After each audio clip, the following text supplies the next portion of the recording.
Historia de un muerto, de Francisco Calcaño. Este autor cubano escribió este libro a fines del siglo XIX. Fue un intelectual, doctor en filosofía, escribió varias novelas, algún estudio, y este libro casualmente está clasificado como novela en varias bibliotecas y bibliografía, pero está lejos de serlo. Es, tal cual dice el título, es la historia de un muerto, desde que se muere hasta que desaparece. Para darse una idea del orden, porque lo hace de alguna forma cronológica, tiene algunas consideraciones respecto a lo que es la vida, la muerte y el sentido de la muerte, que lo toma solamente porque existe la vida. El primer capítulo es el árbol, yendo a lo natural, el hombre, el cadáver, alerta, en ultratumba. ¿Qué es la vida? ¿Qué es la muerte? Se hincha. El gas omnígeno, el gas omnipresente, el adamógeno, el nitrógeno, 40 horas, dos de tantos, antropopelia, miradlos, nocete ipsum, osteología, cuestión dental, el naturalista, el sepelio.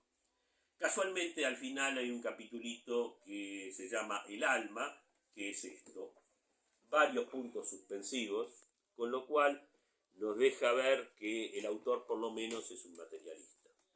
En las diferentes descripciones que hace de la evolución del cuerpo, una vez muerto, lo cual incluye desde, hace así, se toma la libertad de percibir el cadáver cuando lo meten en el cajón, cuando golpean con los clavos para hacer la tapa, las primeras paradas de tierra, pero bueno, eso de todos modos lo hace en un sentido figurado, pero por el otro, o metafórico, pero por el otro tratando de entender lo que son las vivencias de un cataléptico, algo que sucedía bastante en el siglo XIX, que enterrar a la gente viva bajo la percepción de que sí estaban muertos.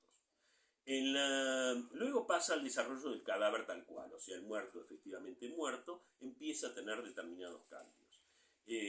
La rigidez, luego la blandura, y es interesante cuando habla de que se hincha, así se llama el capítulo, se hincha, y lo toma como una paradoja, porque el cuerpo es como que aumenta de volumen para luego reducirse a la nada, ¿no? Dice, aire, humedad, calor, he aquí los tres primeros factores de la descomposición y desaparición de nuestra preciada humanidad. El calor es el agente, el aire es el vehículo, la humedad coadyuva.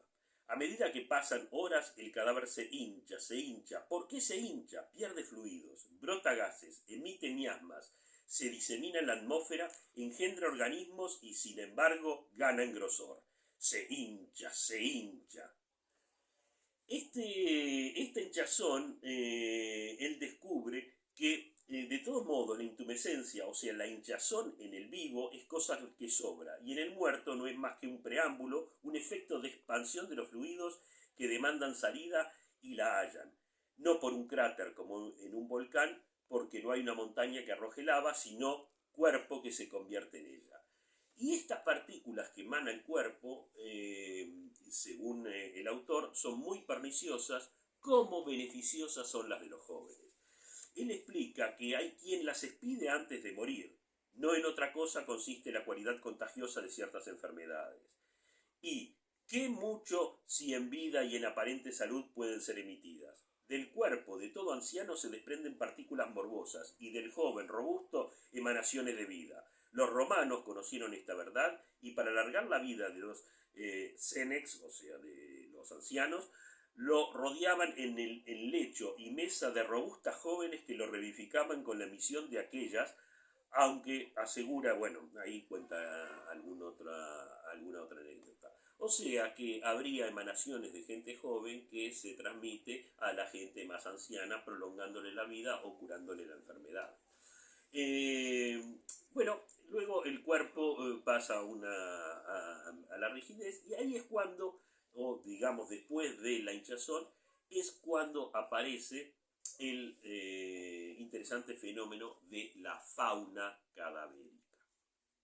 Miradlos, qué feos son, blandos, blancuzcos, acilindrados, sumamente flexibles, a lo más de 2 o 3 milímetros de largo y con latitud casi microscópica, se mueven con lentitud relativa, pero su movimiento es incesante. Si los comprimís entre los dedos, os dejan un humor incoloro y glutinoso. Si los probarais, que no los probaréis, os dejarían, como los del queso, sabor análogo al del centro en que viven y de que se nutren.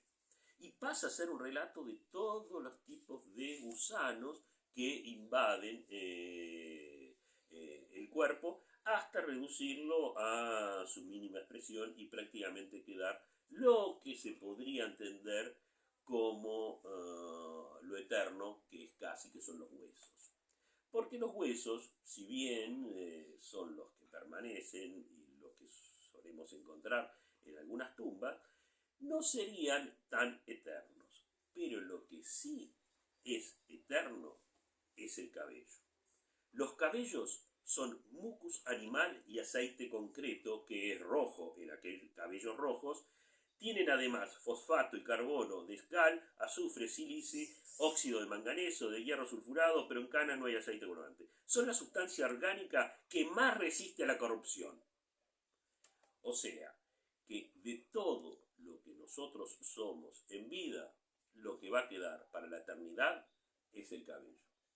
Así que no sé si estos videos serán eternos, algo de mi obra, pero sí, para la eternidad les lego mi hermosa cabellera.